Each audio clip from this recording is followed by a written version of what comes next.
This is a podcast about both having autism and living with someone who has autism. My mom is Sonya, and I'm Josh, and this is Josh Has Autism. Hey everybody, welcome to Josh Has Autism. Hello! Josh and I are here, but it's not just the two of us. We're so happy to have hanging out with us today. You've heard of us. You've heard us talking about him before. The dude that is the amazing artist. Like, if there was a fan club, an RJ Fagan fan club, I would be the president of the fan club. You sure his wife wouldn't be? I don't think so. I think I top. Like, I love your talent. Thank you. Yeah. So everybody, welcome RJ Fagan. Hi. And interesting enough, I had a fan club in high school. You did? Yeah, my creative writing class. Nice. Yeah. I have competition. There's a president there, I'm assuming. I've got competition, huh? No, I blew it up in a story. Oh. I ended it. Oh, you ended it? Yeah. Okay. Okay. Well, yes. I don't. So you don't know. You no longer have a fan club except for the one I'm starting. Yeah, I was gonna say we can always make another one. Yeah. That'd be Okay. cool. All right. Cool. Yes. So I'll just put it out there. Anybody that needs any artwork done, any kind of illustration, we're working on a book. RJ is doing the illustration for that. If you go to my website, it's sonyaking.com, SONYAKING.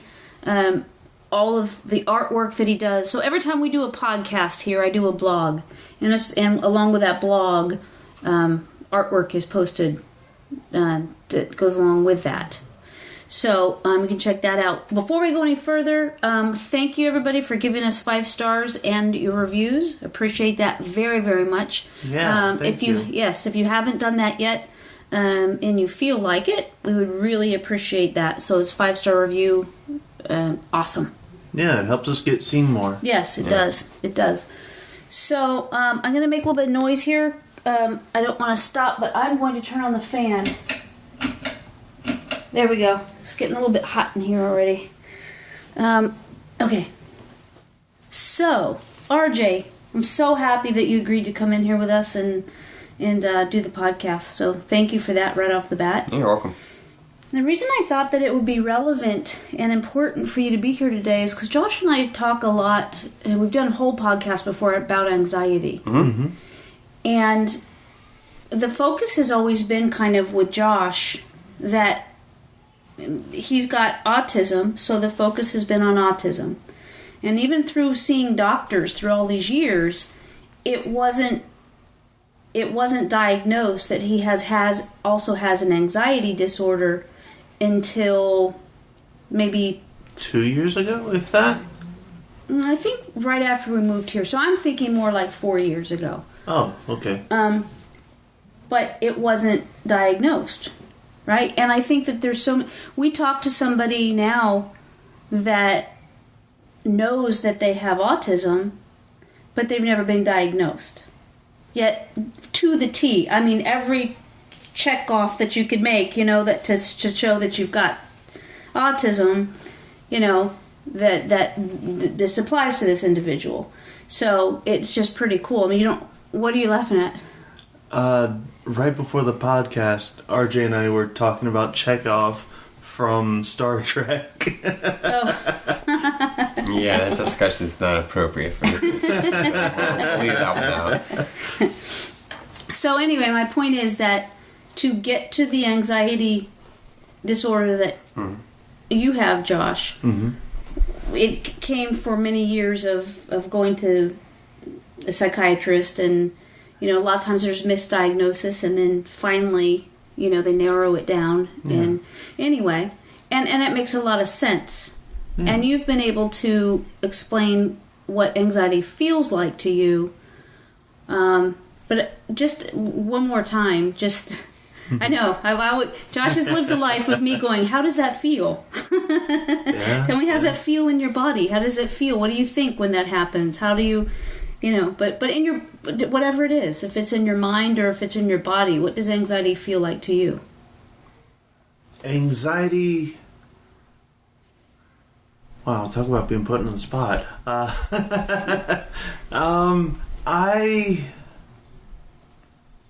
Can you give an example as just a situation?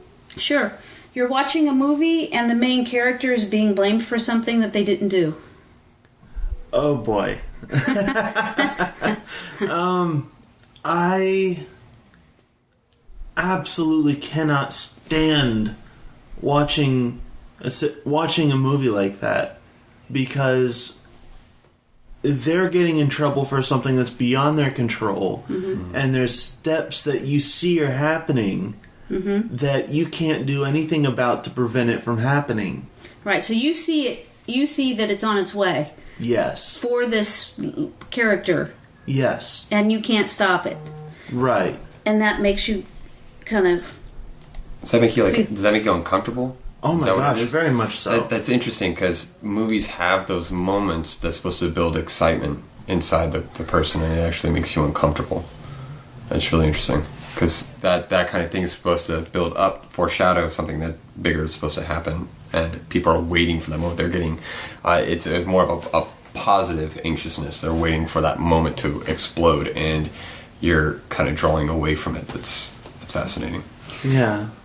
And I mean, I cannot sit still. I cannot stay there. I literally have to leave the room that the movie's in. Right. How does it feel in your body? I've seen this happen to you, so I know that you're feeling physically uncomfortable. What's happening? It's almost like a jittery, vibrating thing. Mainly near my elbows. It's weird, but not at all. So and it's just like yeah. That's exactly right. That's the sound that we hear all the time when that's happening, and you have to get out of the situation. Yes. And has there ever been a time where you really needed to escape that situation and you couldn't? Yes. And what happens then? I get so stressed out that I physically shut down. Like, I cannot function whenever this kind of thing is going on. And unfortunately for other people, whenever we're watching a movie together or something like that, I usually am interrupting it. Recently, you were at a movie and you left the movie. You went with a bunch of friends, and this kind of scenario happened, and you left the movie. Yes.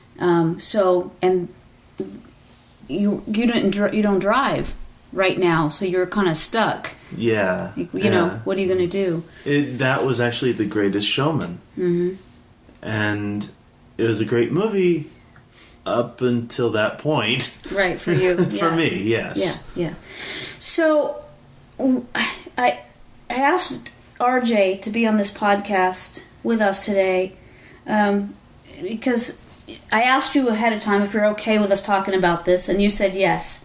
So, RJ, anxiety is something that you deal with, and it hits you hard. All the time. All the time. I don't know. It's for me. It's just stress, and my body can't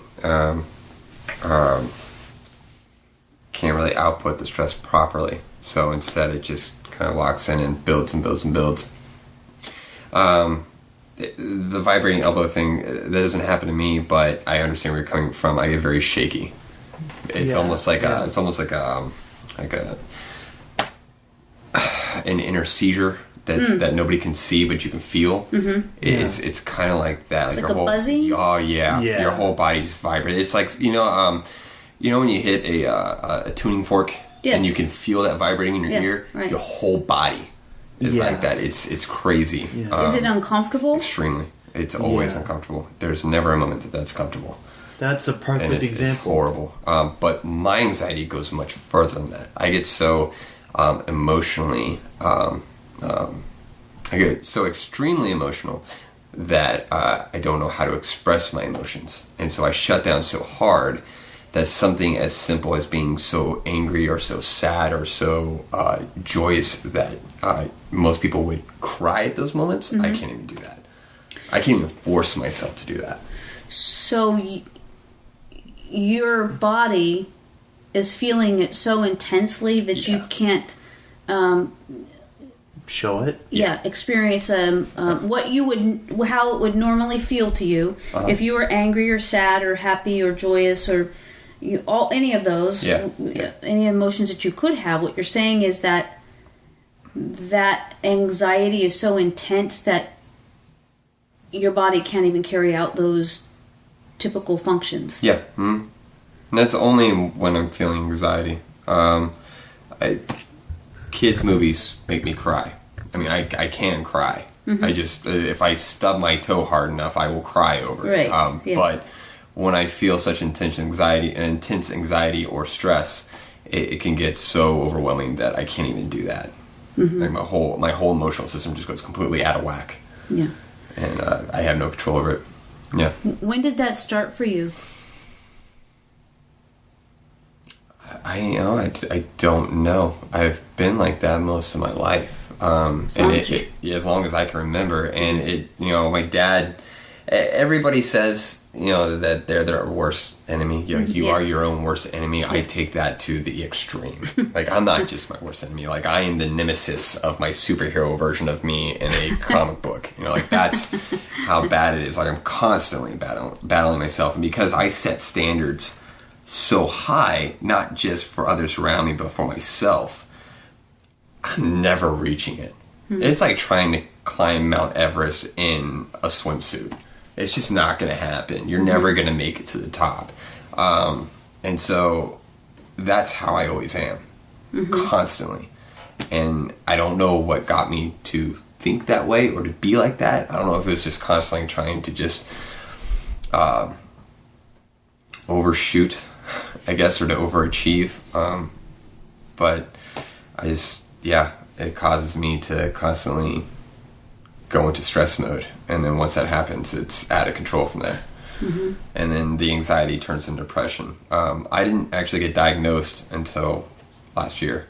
And we were trying to figure out what it was, because at the time I was just such in a deep depression that I was, oh my gosh, I can't believe we're going into this, but I agreed to this.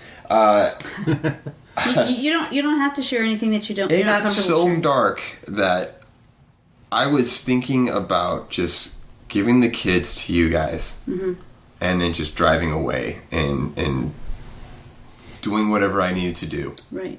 And anybody can take that however they want. They're probably right wherever they're taking it. Yeah. It just drop off the kids. They're safe. Yep. I'm good to go. I remember you. Yeah.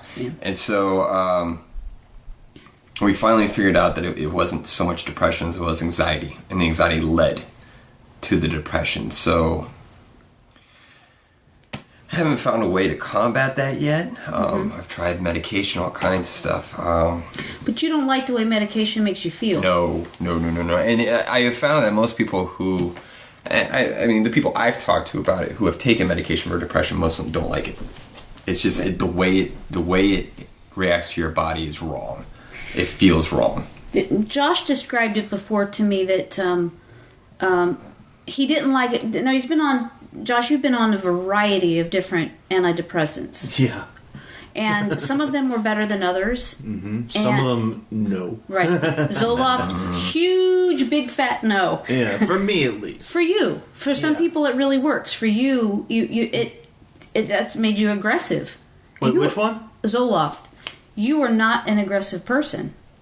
So when you were on that, this was when you were in high school, it was about a week, and I called the doctor and said, nope, not gonna work. And they go, oh, okay, just try something different. But Josh, you described being on antidepressants to me at different times. That you've explained that you have to be right on the exact dose, because otherwise, not only so you don't feel depressed anymore, but you don't feel anything. Yeah. Oh yeah. Oh, I can say that one for certain. That's how you... Like, it flattens you out to the point where emotional zombie. You're a drone. Yeah. And that's it. And I mean, if that's what it takes to balance out serotonin, they need to keep working on it, because that's not enough. That's not how a human being is supposed to act. And I would much rather be on my downs than just be flat. To be what? On my downs. I'd rather be depressed than be flat. Right. Because if I'm flat, then I might as well be dead. So you mostly deal with anxiety. Yes. And that leads to depression. Yes. At different times, or most of the time.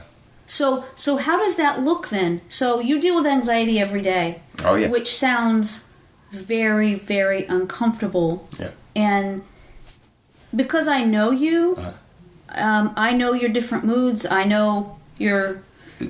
Yeah, Josh and I were talking about that today when we were out riding. That I told him that you can read me without me saying anything. Like, everything we've talked about just today, you've nailed right on the dot without me ever talking to you about it. Mm-hmm. And all I do is just sit here and just nod the whole time. It's just like, yep.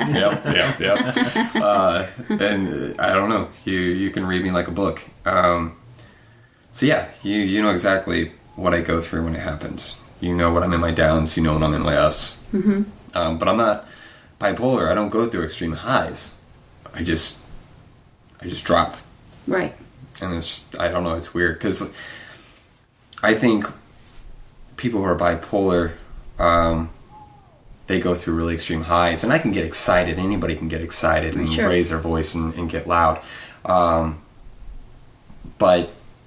to go through the really extreme highs and the really extreme lows, I don't do that. I just hit lows, and that's it. Right. And that was a concern for you because of... what's hereditary and what's not hereditary, and what are the possibilities of that. Yes. And, and I know that that's been, family members, that you, so what bipolar looks like. Yes. Mm-hmm. And so... Just so that I'm clear on it, is bipolar like bouncing back and forth between the highs and the lows? Yeah, the extreme highs and extreme lows, and it's so frantic that one moment they'll be your best friend, the next moment they're screaming at you. You don't know what happened.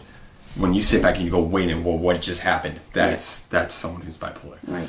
And you can't put your finger on it. You can't logically, from where you're standing, it just hits you it comes out of nowhere, right. So you don't know how to even help another person through that, because you have no idea what's going on. Now, what we have to say is just like with you, we can't say, oh, this is how autism shows up for you, therefore everybody that has autism, this is what it looks like. Right. As you've said before, if you've met someone with autism, you've met one person with autism. Correct. That's beautiful. And I think that it has to be the same way with any kind of diagnosis, really, I guess, that when we're talking about, bipolar or anxiety disorder, at least with mental things, because there's like tests where it's like, yeah, you're sick with this. Right. Right. I have asthma. I wheeze. Pretty straightforward. Pretty straightforward. Right. So, were you concerned that you were bipolar? No. It never entered your mind? No. I mean, a side of my family does deal with emotional disorders, and anxiety and depression are just another form of an emotional disorder, just like bipolar is. I'm just not on that side of the spectrum. I'm on the completely different side of it. So do I think it actually does run hereditary? Yes. And do I fear that my children might end up having something like that someday? Most definitely. But I don't think what I have is what the rest of my family has. I think they have their own stuff that they deal with. Mm-hmm. So we all understand each other. I mean, I've talked to them about it, and we all understand each other and where we come from with what we deal with. But we all deal with very different things. Mm-hmm. And so for you, you said you feel anxiety every day? Every day. And does it interfere? So does that level of anxiety fluctuate from day to day? Yes. So sometimes it's worse than others. Well, it all depends on it depends on the amount of stress I'm dealing with for the day, because there's low levels of stress, there's high levels of stress, there's positive stress, there's negative stress. There's so many different kinds of stress that it depends on how it's affecting me. If it's I wouldn't even know how to describe it. If I'm not gonna be depressed because I wake up in the morning and realize I have to do laundry. Right. Okay. You know, like laundry is a small stress that you have to do it, and it's stupid because you have other stuff you could be doing other than that. I'm laughing. That may be your perspective. And there we go with the fact that it's from person to person. My point is okay. Let me reiterate that. For myself, it's a low-level stress that I look at it and I go, darn, I had to do that instead of doing things I'd like to be doing. But when it comes to things like not having complete control over a situation, that's a high stress that can cause me to go right over the edge. And that is the worst. And to be honest, I didn't really notice that I did that kind of thing until my son was born. Because then I realized that I don't have control over anything. He's proven to me time and time again that if I think I have some sort of control, I'm wrong. He gives me a little taste of what it's like to have control, and then snaps it right out of me. That's what toddlers are famous for. Yeah. Oh my gosh. And it just, I think life just it caught up to me, and I'm not doing the whole millennial adulting thing. That's not my problem. I've had anxiety my whole life, but where I'm at in life, there's so much of it that it's just been overwhelming. Well, you are married. You have a 2-year-old, a 3-year-old. You have a job that's physically demanding, that you have to be at work at 6:30 every morning. And it's just a physically demanding job, and sometimes, it's 10 hours, sometimes it's 12 hours, and so it is very physically daunting. But yeah, and you're right. All those things kind of add up. But it's I know guys at work that do the exact same thing I do, if not more, and they're living the same kind of life I am, where they have to go home afterwards and do it with their children or do it with their pets, or Oh yeah, you have 3 dogs too. Yeah, they have the same or similar lives, comparable lives to mine. The difference is that their bodies are more chemically balanced to handle the everyday life, and mine's not. And I would love to have a nice balance, but it's not the way I was made. Right. It's one of those things where you're just born with it. Well, and I had told you that I had made some recommendations to you that, what about adding into your life something that brings you joy, something that, sounds like you would really enjoy doing it, and that you would have that for yourself and would be able to find, would that create some balance? Which I thought was funny, because the first thing you brought up was me going and have social interaction with people, and I just told you the day before that I'm not a people person. Yeah, right. I was like, this isn't going to help my anxiety. It's going to make it worse. You got to go play hockey. And I'm like, beat up people. Okay, yeah, I can do that. No, but you are right. I think that there are things that I used to use to just escape the normality of life that are just not prevalent in my life right now because of where I'm at. Right.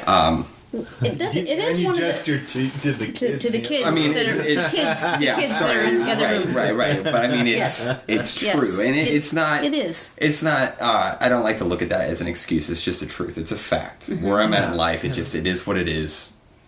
Yeah. It's not a bad thing. Right. Exactly.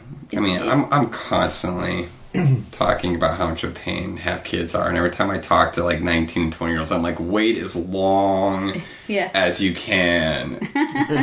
But in reality, I love these kids, and I couldn't think of a life without them ever. Right. Yeah, they're incredible. Right. And it is one of the most difficult periods of time. Oh my gosh! Yeah. To be to be a new parent changes your life, it flips it upside down. But then when you have 2 kids, and the fact is that they're what, 14 months apart? 15. Yeah. 15 months apart. They're just barely off of being Irish twins, as people have been calling it, which is, I don't know where that came from. For anyone who doesn't know, Irish twins are any kids, siblings that are born no more than 12 months apart. Right. They apparently have similarities to twins. I don't know, but kids aren't off from that too much, and they act like it. To be honest, they're inseparable.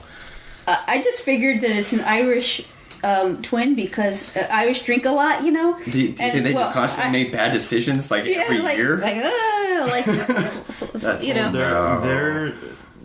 There's certainly something. I don't know. But that's funny. But because Irish always gets, I hear so many jokes about Irish, Irishmen drinking and. So maybe that has something to do with it. I'm not sure. They're 2 and 3 years old. I don't think they're going to be drinking. Not them, the adults. No, I think the thing, and I think this is something that young new parents should take into consideration with children, is that I'm 33 and I still feel young. I don't feel old at all. I feel tired because I work a laborer's job and I deal with children. But I don't feel old. Right. And because I'm still trying to figure myself out, I'm still trying to grow, and I'm still trying to learn. And life's never going to have a moment where you're going to stop learning. If you stop learning, then you haven't lived a life. Then you enter kids into the world, and then you got to teach them as you're learning. Right. That's super challenging. Yeah. So that's something that I'm wondering about too. So you deal with anxiety. Yeah. And I know that that's not something that you want to see your kids deal with. No, I would never want that on them at all, ever. One thing that I would like to point out is that your anxiety brings about depression. Yes. Whereas my depression shows off the aspects that I have of anxiety. And there is diagnoses for depression through anxiety and anxiety through depression. They both kind of coincide with each other. It's just, what do you start with? Right. Mine always goes from anxiety and leads to depression. So, has anxiety caused you to have any self-esteem issues? In what aspect? Like I'm not good enough, or like I don't think. Yeah, second guessing yourself, or that goes back to I'm the arch nemesis of my life. Yes. I am constantly thinking that. You talk so much about my artwork, and then I look at my artwork and I go, really? Yeah. She thinks I'm that good, because that's how I always think. That's how I always think. Yeah. I'm never good enough for myself. I set my standards so high that I'm never good enough. So you're Superman with kryptonite for blood. Yeah. Yeah. So you went to college. I did. And say it loud and clear. You graduated what? I graduated second in my class. I worked. What's that called? Salutatorian. Well, what's that called? Salutatorian. There you go. I went through Full Sail Online. We did accelerated learning. I got a 4-year bachelor's degree in 3.5 years. And I was also working a full-time job in a restaurant, working about 40, 50 hours a week.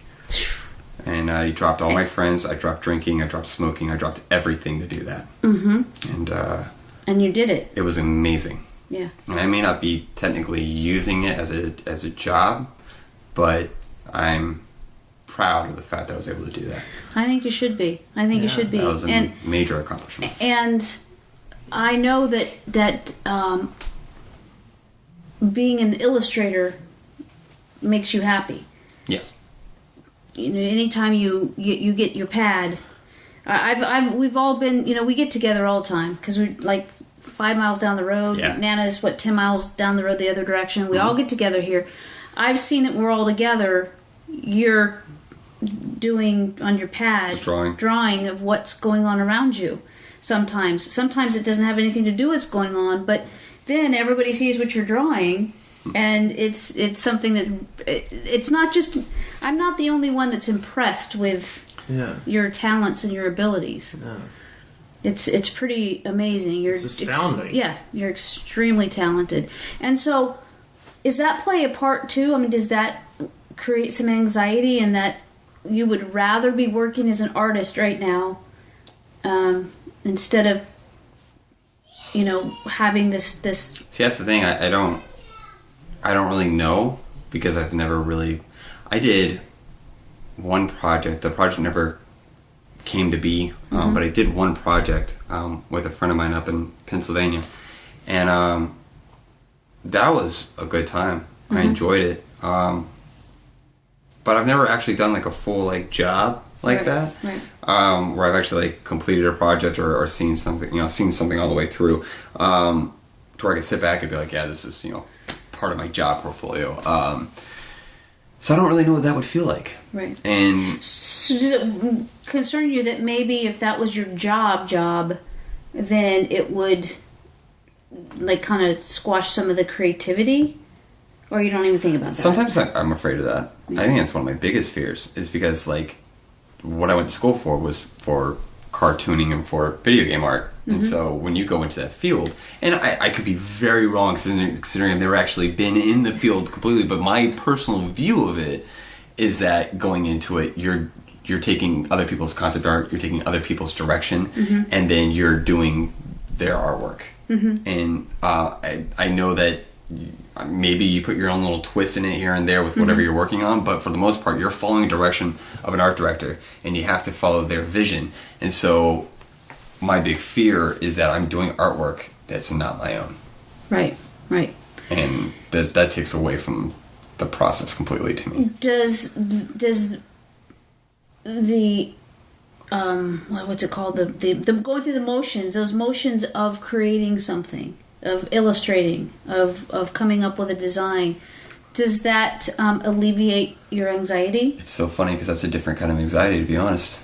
Creating a brand new character or a brand new world is super stressful, because you have to think of every aspect of it. If you're talking about a character, you have to think about, what are they wearing? Why are they wearing that? Are they wearing something that's an heirloom? Are they wearing something that they just got off of a battle or something like that? Do they have a hairstyle that's specific to that culture? Do they have do they have a twitch to their mouth? Maybe they have like a muscle spasm, or maybe they deal with anxiety. There's all these things you have to think about. Not to mention the background and history of the character itself. Oh, most definitely. And it's super challenging, and it will cause your brain to just explode trying to come up with something extremely unique. But that, to me, is not a stress reliever, but it's not negative stress. Got it. So I don't view it as something negative. It's something nice. It's a challenge. I think that what you're describing, for me, before I go on stage, people have asked me before about stand-up. Do you get nervous? Yeah, I get nervous every time before I go up. It's also a positive thing, because those nerves before going on to the stage actually feed into the performance, actually get me... I totally believe that. I believe that. And if you don't have those fears going on stage, then you're pompous. Well, you should. Thanks. You should. I think... I'm just saying, if you're going up stage, and let's just say you got a whole new set, and your goal is to make people laugh throughout that whole set, I would be terrified that the whole audience wouldn't laugh. Well, what's interesting about that is that there's those nerves before, and then once I hit the stage, there's a whole nother set. It's different. It goes away. It's beforehand. It's everything leading up to it, and then once I go out there, pre-action jitters. I think is something. I guess, but I think that it can be used as a positive. Yeah. Could it be almost like comparable to somebody getting on a roller coaster, waiting in line, getting excited about that, and the minute they get on the roller coaster and go, it all goes away, and it's just fun. No. Nothing like Wait, that. Nothing like that. Okie dokie. I don't know. Waiting in line is fine. You know what's the terrifying aspect of a roller coaster for me is the click, click, click, click, click all the way as you're making your way up to the highest peak in the whole thing before your stomach drops. That's interesting.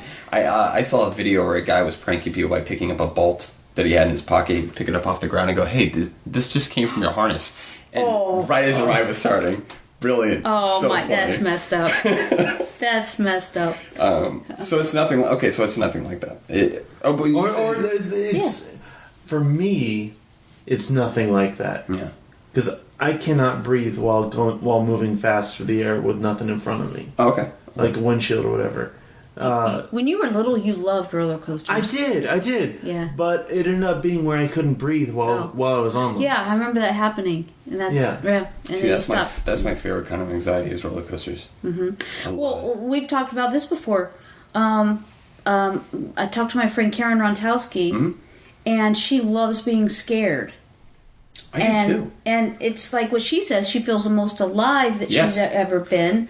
And she really likes it. To me, being scared hurts physically.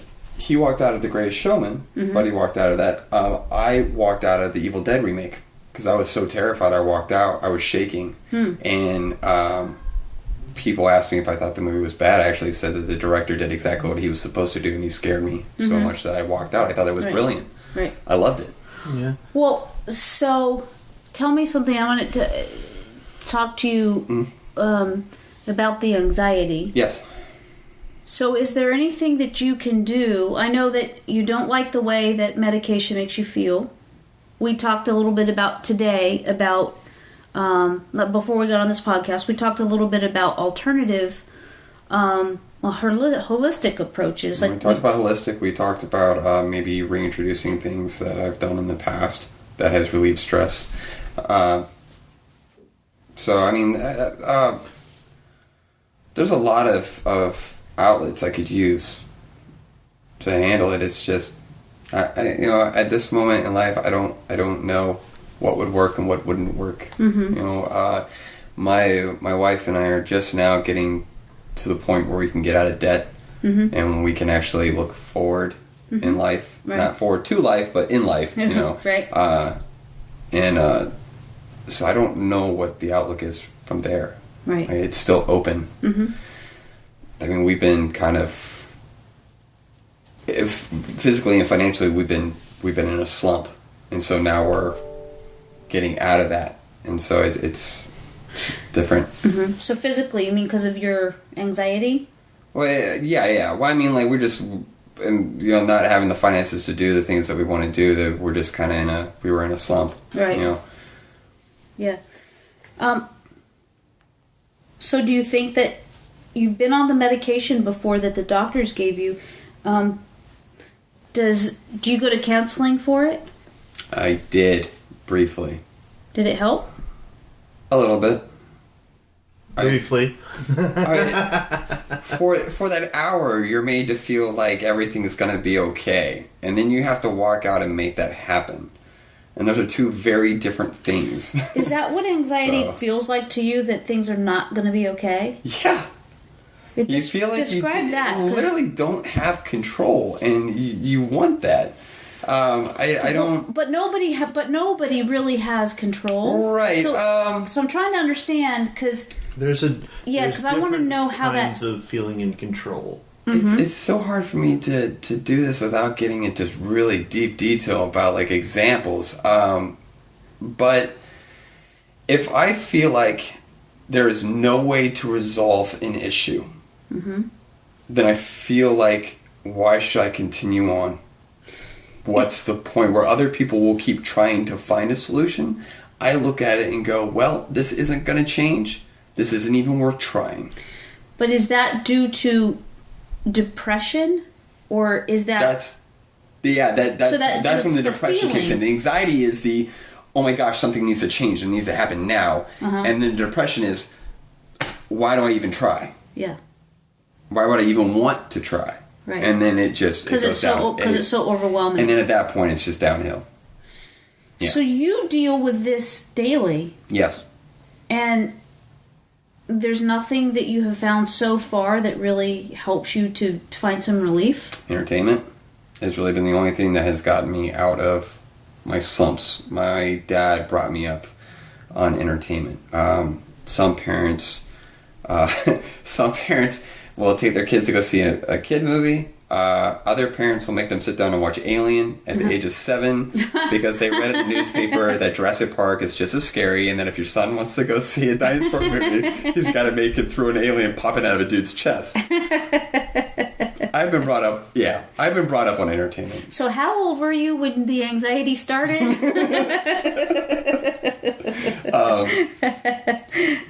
About 92. Yeah. I've always been into entertainment. That's what has always made me happy. Music, movies, video games, all that kind of stuff. Video games especially. It all makes me happy. It excites me because it gets me out of the norm. Mm-hmm. It allows me to escape for a little bit and just have some, you say especially with video games, you have more control. There's always a simple solution to whatever problem is right in front of you. Mm-hmm. With life, there is no simple solution to any problem. Right. No matter how much somebody might tell you there's always a simple solution, there's not. Gaming, there's always a simple solution. You have the solution in front of you from the very get-go. You know how to play the game. You just have to use what you have in front of you and just do it.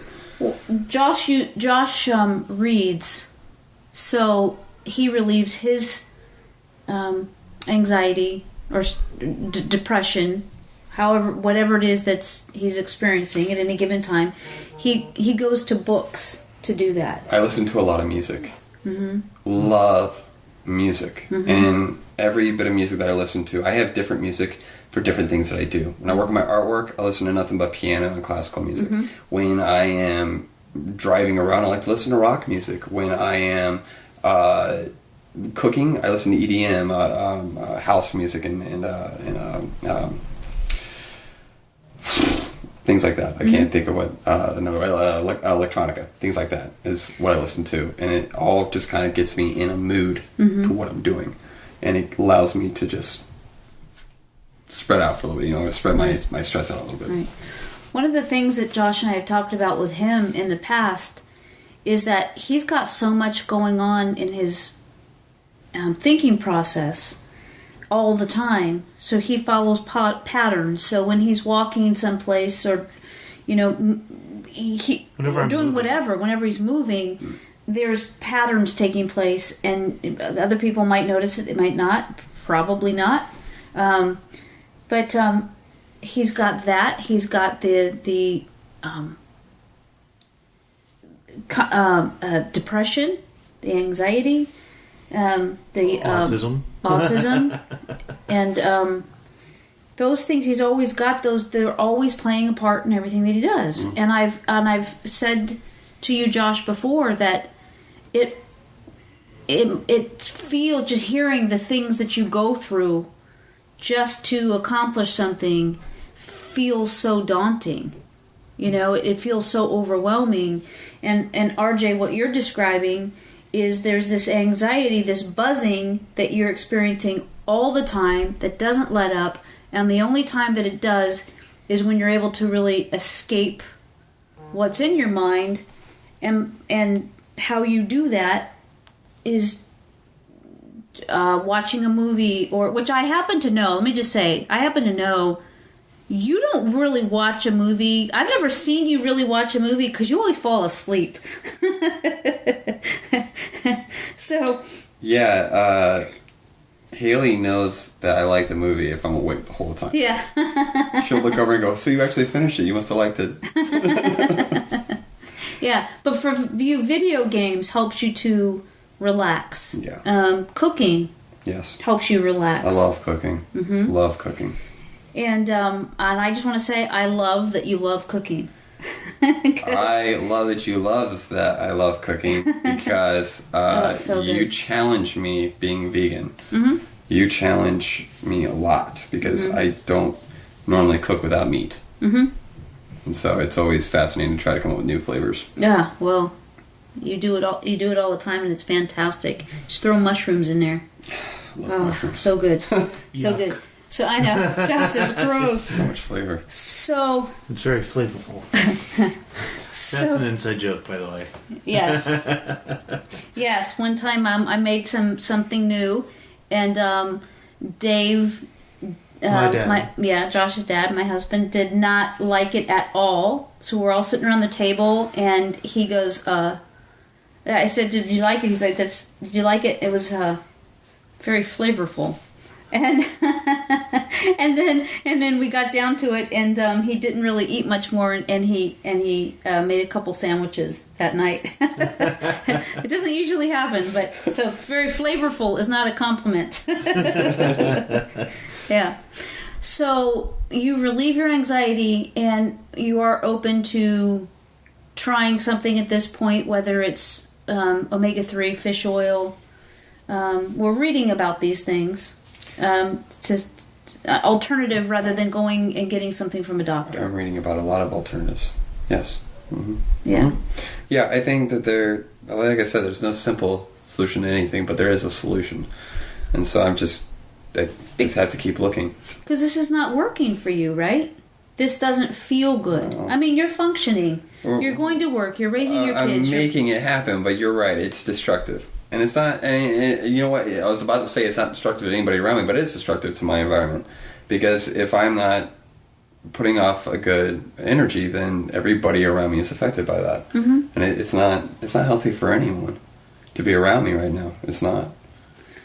So that just must mean that since those of us that are in your life on a regular basis can see that, yeah, then it's just something that's gotten so intense for you that you're not able to... When I have coworkers telling me I need to have a drink after work, yeah, even though I didn't say a whole lot during the day, yeah, and they've only known me for about a year, that's saying a lot. That means that everybody sees it. Right.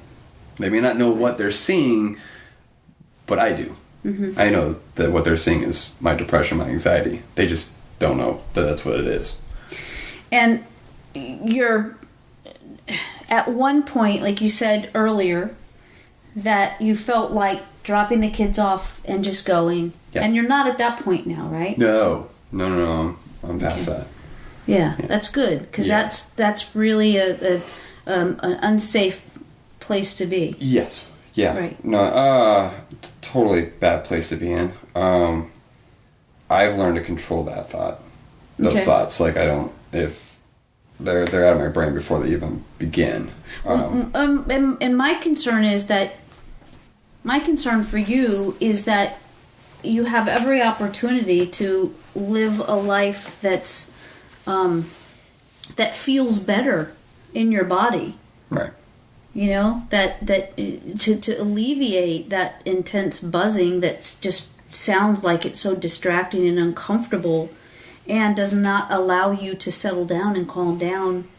You know, even though you might not be bouncing off the walls where people can see it, internally you're just like on high alert all the time. This is not the same as having like a coffee high or something like that either. No, because I enjoy those. I enjoy those. No, it's definitely not that. It may sound reminiscent of it, mm-hmm. but it feels completely different. It's whatever you envision being uncomfortable in your life. Any moment in your life where you have felt uncomfortable, have that moment every day. Yeah. That's what it is. Mm-hmm. It's just uncomfortable. There's no other way to describe it. And it's just, it's uncomfortable. And it's hard to deal with. Yeah. For anybody that's out there listening to this, that, you know, if you've dealt with anxiety the way that RJ is describing and the way that Josh is describing, and if you've found something that's helped you, please let us know what that is, so that, you know... Because we want to be okay too. Yeah, that's right. But also, you know, we could also share that on a future podcast to maybe help others as well. Because we're talking today, I mean, we've been researching, you know, different lists of holistic approaches With mental approaches. Yes, just right. Yeah, of all kinds of different ways to try and alleviate this. And sometimes if it's a physiological issue, there's something that needs to be addressed. It needs to be addressed, and if something was taken, that could maybe help out. So we're talking about. We were looking, for example, St. John's wort, but then found out that if you have anxiety, don't take that. So it would work for Buddy, but not for me. No, because he's got anxiety. It would work for me.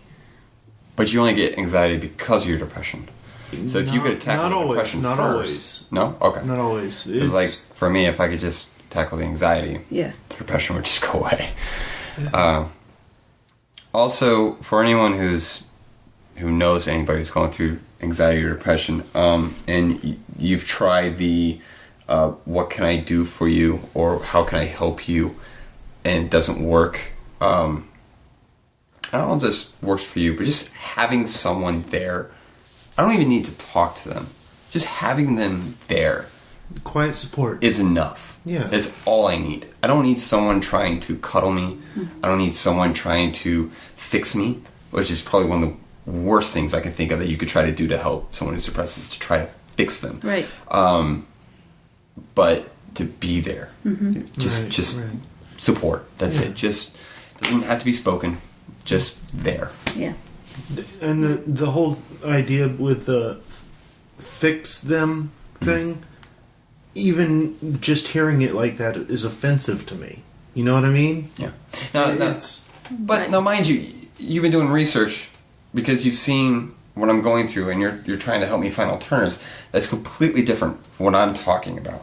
Right. And I mean, can you find a better way to describe what I mean? Because obviously you understand what I'm talking about. Rather than fix them, find solutions. Yes. Yeah. That's what my mom is talking about, is finding solutions. Yeah. Whereas what you were talking about, that there are people that just want you to be okay, but they try and fix you. Like telling you, oh, just be different.